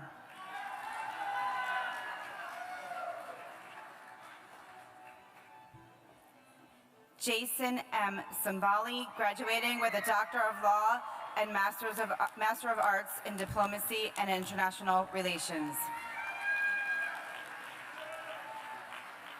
Zachary Stewart Taylor, magna cum laude, Order of the Coif, concentration in health law with compliance. Allison Elizabeth Thompson, magna cum laude, Order of the Coif, accompanied by her mother, class of 1982, Elizabeth Delina. Stacy Torres.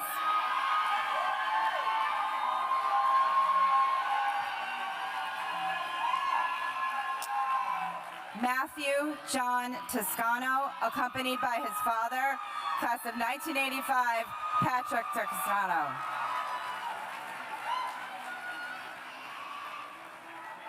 Charles Alexander Velez, concentration in health law. Jenna Marie Ventola.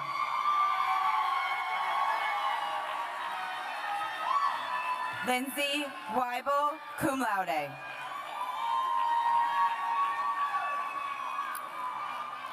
Tyler John Wicks, cum laude. Alexis Danielle Williams.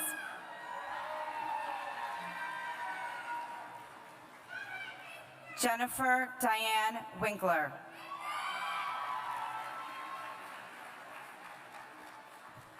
Mark D. Igarza.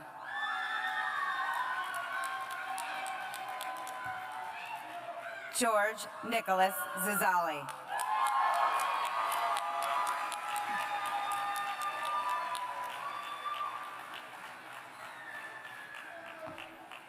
Congratulations.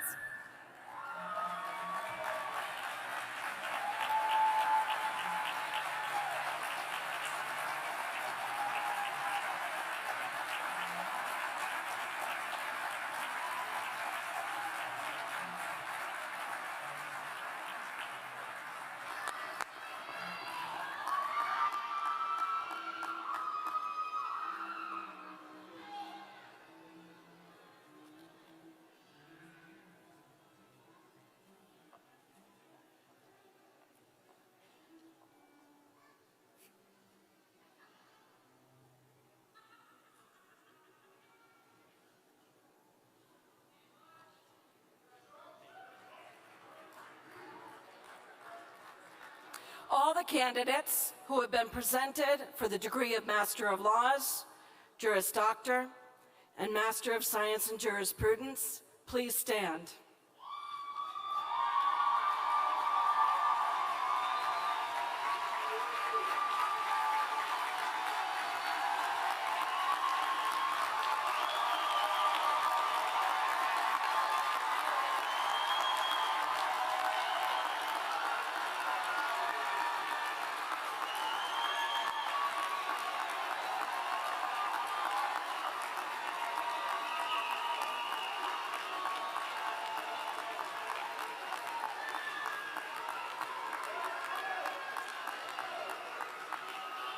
Okay, we have to make it official.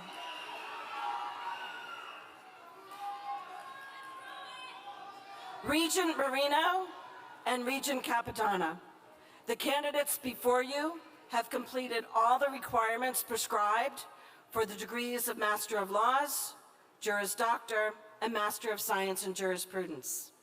I have the great honor of presenting them to you for the conferral of their degrees. Kimberly?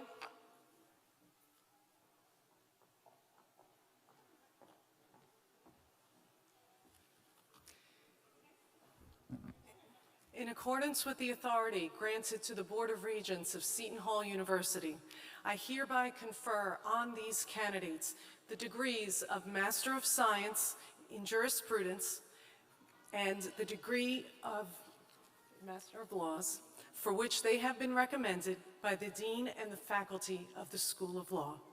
In my name and in the name of the Board of Regents, may I offer you our sincere congratulations. Good job.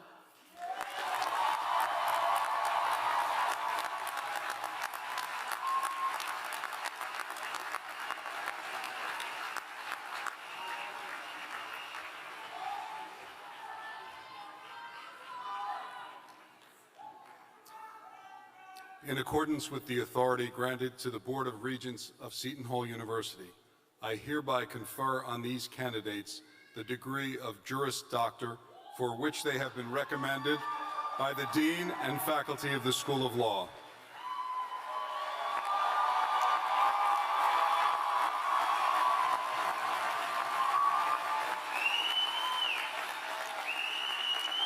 In my name and in the name of the Board of Regents, I offer you our sincere congratulations.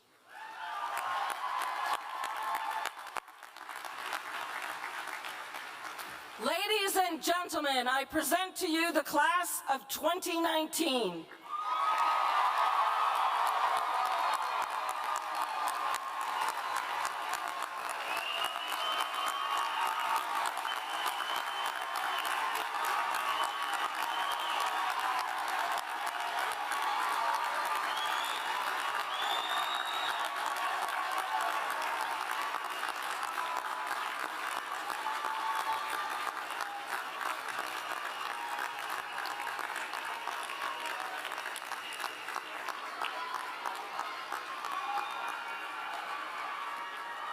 Please stay standing for the benediction, which will be delivered by Priya Mustafa of your class.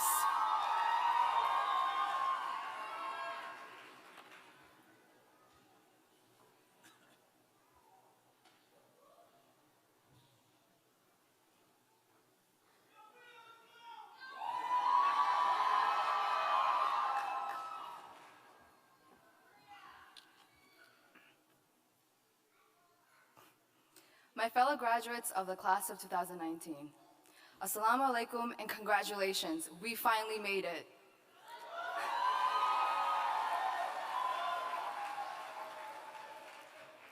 Today we celebrate the culmination of our years of studying and training to become lawyers. In these 3 or 4 years, we have gained so much. New lifelong friendships, new mentorships, or new partners in life. One thing is for sure, we have each and all learned things that we did not know before. To name the core few, knowledge of contracts, criminal law, property, and civil procedure, though some of us may still disagree about that. In addition to knowledge of laws, we've learned about distinguishing characteristics amongst our fellow classmates, their beautiful cultures, faiths, and diverse backgrounds. We have also learned to work alongside those classmates and build tolerance and acceptance of each other.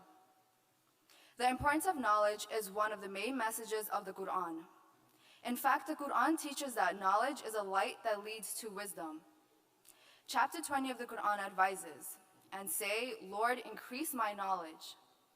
Through knowledge, one may fulfill his or her goals and discover what was once previously hidden or unknown. In other words, my fellow graduates, this knowledge that we have accumulated is power. But the true test now is how we will utilize this newfound power. The honor and dignity of each of us will be reflected in the way that we use this power to spread peace and justice. Let us all pray now. May we continue to seek and acquire knowledge to distinguish right from wrong. May we use our knowledge to spread peace and justice for the people of the United States of America and for all of humanity. May we use our knowledge to unite our people and utilize the bridges of understanding that already exist between us and all of humanity. May this knowledge guide us to happiness, sustain us through misery, serve as an ornament among friends and an armor against enemies. And finally, may our knowledge be just enough to pass the bar exam, inshallah. Ameen.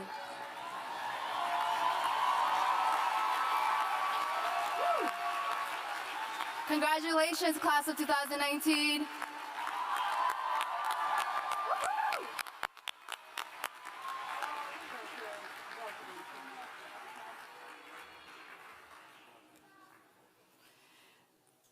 This brings us to the conclusion of our commencement exercises.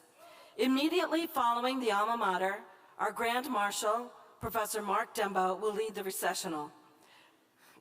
I would like to invite everyone back to the law school for a brief champagne toast before you head off to celebrate. We ask that you remain in your seats until the graduation procession has passed. Once again, congratulations to the class of 2019.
said, don't give up, it's a little complicated. All tied up, no more love, and I'd hate to see you waiting. Had to have high hopes for a living, shooting for the stars but I couldn't make a killing.